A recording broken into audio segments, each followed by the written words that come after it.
Hello soup lovers! Today on this episode of Feast on Gluten-free, we are making a sweet and savory roasted butternut squash soup with a delightful flavor of some warm spices and a hint of cinnamon. So first let's get started by prepping the squash. You will need a sharp knife. Start by taking the end off, then cut right into the center of the squash and cut it into two halves by holding the squash upright. This is probably the easiest and safest way to cut a squash. If you have worked with butternut squash before, you will know how tough the skin is and how hard it is to cut. Hope this method helps your squash prepping easier.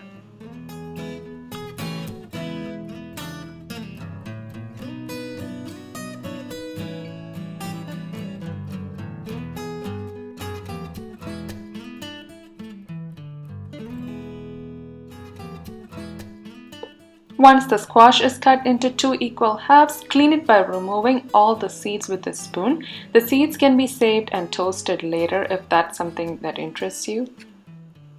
To make this soup, you will also need one large onion. Just roughly chop the onion into small pieces. You don't have to worry about making it look perfect because they will be roasted and blended. You will also need 4 cloves of garlic for this soup. I haven't shown the garlic here as I've already put away some roasted garlic in my fridge that I will be using for this soup. Prepare your baking tray by applying a generous amount of coconut oil or any oil of your preference and spread the onions and the garlic cloves onto the tray. Make sure you leave the skin on and leave the garlic cloves whole to be roasted.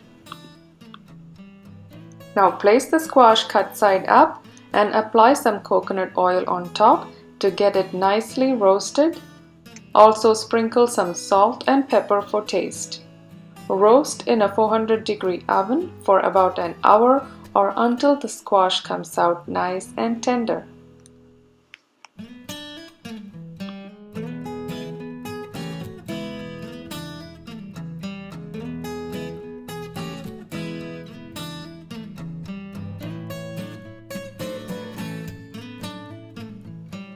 Scoop out all the flesh into a blender.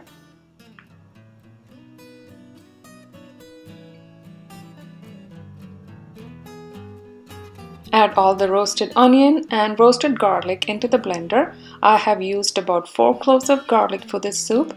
Blend it all into a smooth puree by adding about half a cup of water.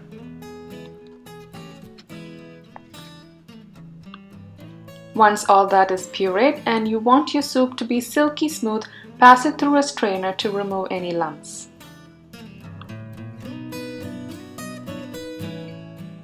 I poured an additional half cup of water to my blender to get all that squashy goodness out. You can also use some good vegetable broth instead of the water, and after straining I have just a little bit of tiny lumps left. Place the pot on the stove top on a medium to high heat and add a teaspoon of salt, 2 tablespoons of apple cider vinegar for the tang, and 2 tablespoons of maple syrup for sweetness. Let it boil for about 4 to 5 minutes. While our soup is boiling, let's prepare the seasonings. For this, melt a teaspoon of coconut oil in a pan. Once the oil is hot and melted, turn off the heat and add a pinch of cumin seeds. The hot oil will toast the cumin seeds and bring out its flavor. While the pan is still hot, add half a teaspoon of turmeric, half a teaspoon of paprika for the kick, and half a teaspoon of cinnamon powder. Now swirl the oil around to get the spices hot. This helps to release their flavor. Add a cup of coconut milk to the warm spices. Pour it into our boiling pot of soup. And now turn the heat to a low and let it simmer for a minute. Once the coconut milk is added, it is not good to boil the soup as the milk can split and will give the soup a grainy texture and appearance. This warm and comforting soup is perfect for one of those cold winter days. You don't have to wait for the winter to come, and maybe you can make some this weekend even. Leftovers can always be frozen and used at a later date. If you like this video, don't forget to give me a thumbs up and subscribe to my channel. Thanks for stopping by.